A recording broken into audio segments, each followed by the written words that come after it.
MLB The Show 22 is a good game, and that's what makes it a challenge to review year after year, because MLB The Show 22 is also a game that doesn't change a whole lot year over year. Sports games all seem very similar these days, even though they depict very different sports. They all have these digital card modes that allow you to spend disgusting amounts of time and money to chase after these better cards. And although that may sound like a dig at the modes themselves, it's not.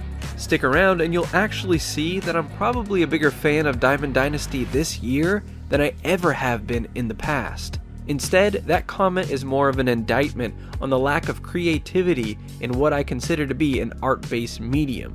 These sports games live and die on whether they can get people hooked on the digital grind of these card modes, and so all energy and focus tends to lean that way. But some changes were definitely made to the game this year that at least make it feel like it has a fresh coat of paint, even if we're only going from bone to eggshell.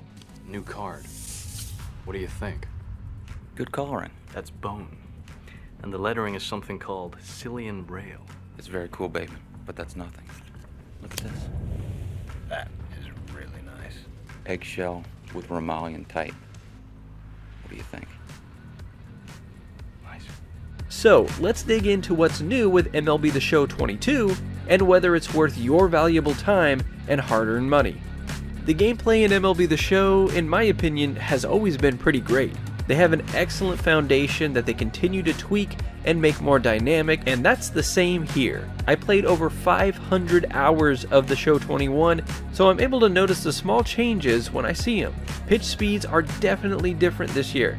While fastballs don't seem all that much faster, off-speed pitches are painfully slow to the plate, especially when those pitches dip into the 70s and lower. Even when I knew a breaking ball was coming, and even when I waited back on it, I still whiffed more often than not.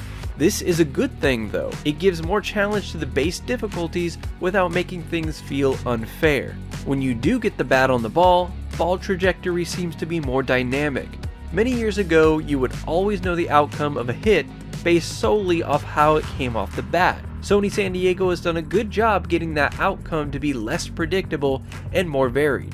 Fielder ratings also seem to have a bigger impact on the outcome of plays. I was seeing way more errors committed by lackluster fielders and even more booted balls, which adds a variety to how games play out.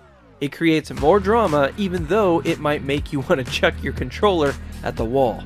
The CPU tends to be much more aggressive, especially when it comes to running the bases.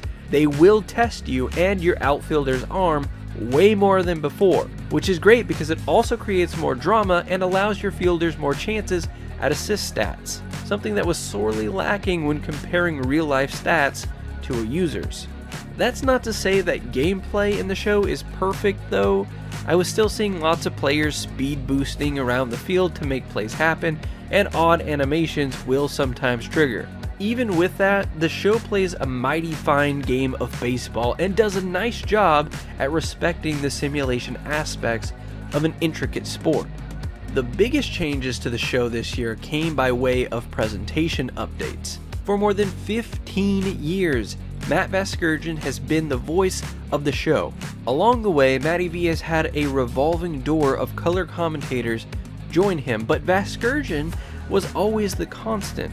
This year, Sony San Diego felt it was necessary to end that relationship for whatever reason. I don't know why that was, so I'm not throwing shade at Sony San Diego, but it was definitely tough to hear the news. Replacing Vasgersian is Cubs play-by-play announcer John Boog Shambi, and he's joined by former White Sox, Orioles, and A's player Chris Singleton. These two have had real-world experience doing commentary together, so the prospect of having a slimmed-down team with experience was promising. Unfortunately, it's not quite the home run most people were expecting. Shambi, by himself, adds more excitement in his calls and is quite a bit different from Vasgersian's more laid-back demeanor. He swings and hits a fly ball, center field. And a base hit. The winning run crosses the plate, and the A's walk it off 8-7. Singleton, on the other hand, sounds rather generic in his approach. Well, you come into the 9th inning, it's a tied ball game. No one really wants to play extra, so everyone's looking at how we can get this game over with in regulation. Sony San Diego said that these two were able to record their lines mostly together, so it would sound more natural, but I'm not quite hearing that, really at all. There are lots of repeated lines, and there's even a line where Shambi will talk about a hitter on the verge of his 100th home run, only to have Singleton say the same thing, just worded slightly differently. The redesigned score bugs and graphics are extremely well done and add some flavor to the broadcast. There's also a win expectancy graphic that will update throughout certain games. Camera angles have more variety, and it's obvious that the presentation was a really big focus this year. Ultimately, it works more than it doesn't, and hopefully with more years of recording, the commentary will begin to sound more dynamic. They've also added a news section to the bottom scroll, which helps you keep up with the happenings of your franchise, immersion that the show is sorely lacking in. I've already kind of spoken my piece about the ethical direction of modes like Diamond Dynasty, but now I'm going to put all that aside and actually praise this mode. Much like I said in my WWE 2K22 review with their My Faction mode, I think Diamond Dynasty is the most compelling way to play MLB The Show 22. And how could it not be? Sony San Diego is constantly supporting this mode with new content, new events, new card art, and even boosting specific cards based on real-life performances this year. It's an exciting mode, a social mode that you can talk about with your friends and have common ground. I want to preface this part of the review by saying I'm not an online guy. I don't play online, I have no interest in playing online, it's just not my thing. So my feedback here is going to be mainly towards the offline features of Diamond Dynasty, which is surprisingly rich. You have the returning ways to play Diamond Dynasty like Showdown, Moments, versus CPU, and Conquest, but Sony San Diego also added mini-seasons to the lineup this year. Take your Diamond Dynasty team and run them through a 28-game gauntlet against CPU-controlled Diamond Dynasty teams. Try to make the playoffs and win it all to get some pretty big rewards. That's all it is, really, but it's nice to have for offline gamers to have something to test their Diamond Dynasty teams against. Just be prepared, these CPU teams are loaded with Diamond players, and it will be a big test on your team. It took me about 7 to 10 hours to get through one season, and I ultimately lost in the first round of the playoffs, which left me with a pretty big empty feeling. However, you do have other goals you're trying to achieve throughout the season, so you can still rack up some rewards, and of course, you're accumulating XP for your players, so it's not a complete waste of time if you don't win it all. Sony San Diego also changed up how they approach programs, which are like quest lines to get you better cards in the game. Instead of inning programs and team affinity, we now have ever-changing programs like Face of the Franchise, which only lasts a certain amount of time and will be followed by a program that has a different time duration. This adds some more variety for those who like to stick it out throughout the year. Program missions now call for player XP instead of specific player stats in order to complete the mission, which will cut down on trying to grind out extra base hits and stuff like that, which was absolutely maddening to do and a complete waste of time in the past if you didn't get it right.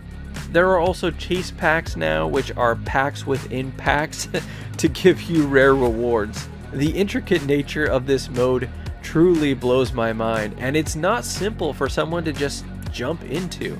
However, if you want to invest the time, there is some good fun to be had here, and you don't have to spend a dime to get a good team within a matter of 10 to 20 hours. Which I think makes me even more furious that franchise mode is in such a poor state.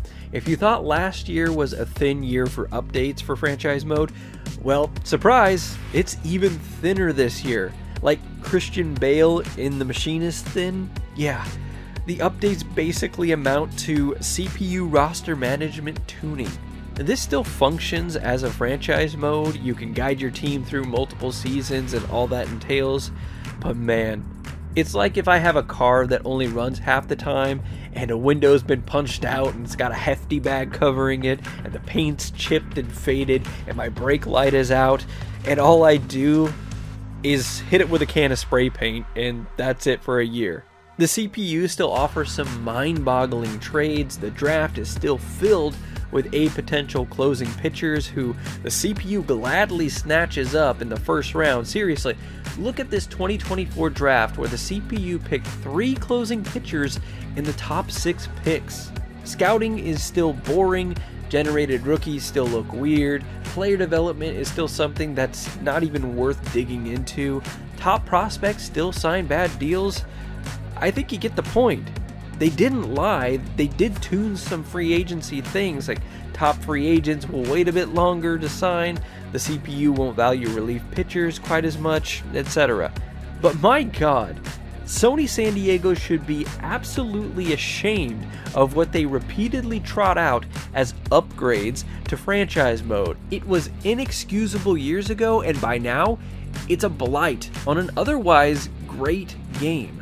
What Sony San Diego would rather have you do is play March to October, which is a bite-sized franchise mode that will take you 5 to 10 hours to run through a season and feeds you into Diamond Dynasty mode with its rewards. You play critical moments for your teams, which usually consist of only a couple innings per moment, or you might have to take over control of a single player in order to get them a boost throughout the year. You're hit with trade offers and opportunities to fast-track prospects, all in order to give you the best shot at running the table. Whether you win or lose, you can roll into franchise mode with your save, or you can keep rolling with March to October. Sony San Diego added a new free agency bidding system, which is not included in franchise mode. Keep that in mind. This new system is actually kind of reminiscent to NCAA Football 14's scouting feature, just not nearly as deep. How it works is it gives you 3 slots to pin free agents to, a gold, silver, and bronze tier. Your gold target will gain more interest every week that they are in that slot, and each tier has its own amount of interest that it gives. Once their interest is high enough, you can offer the targeted free agent a contract, and the free agent will make a decision between your team and the other suitors then and there. For bigger names, you'll get a reveal straight out of Diamond Dynasty. This new bidding system creates a more hectic and dramatic free agency period, but I do wish it were a bit deeper and involved more factors into what a player wants besides position time and team success. Ultimately, this is the best way to play franchise mode, which pains me to say. You can get through multiple seasons in a week, and the bidding system adds some excitement to the off-season. Of course, there are some things that really irk me about March to October, such as absolute chaos that things like early call-ups and CPU drafting cause, but if that stuff doesn't matter to you, then you're golden. Road to the Show is there, but it's also pretty much the same. You now have the ability to start as a two-way player or just be a single focus player if you want to, just how it was before. You can also make multiple players this year, and there are more podcast segments that pop up, but really, that's about it. I recorded a whole bunch of Road to the Show footage, and it's all a waste because there's just really not much to talk about that hasn't already been said for the last decade. And you can see the issue here. This is not a bad game, so I'm not going to give it a bad score just because I despise what they've done or what they haven't done to their one-time showcase mode. However, I do think some points need to be docked for not only neglecting a core part of their user base, but also being cowards about it. They don't talk about it at all.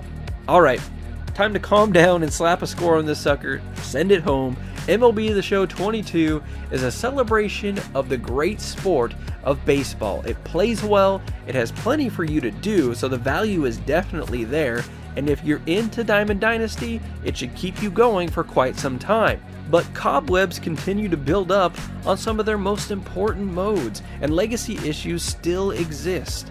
I give MLB The Show 22 4 stars out of 5. Hey, thank you so much for watching this video. If you like what you saw, here's some more videos that you might be interested in. A like and a sub definitely help the channel grow, and I'm very appreciative of it. Leave a comment down below what you would give MLB The Show 22. How are you enjoying it? Are you kind of on the fence about it? Let me know down in the comments below. Until next time, this is Lex, signing off.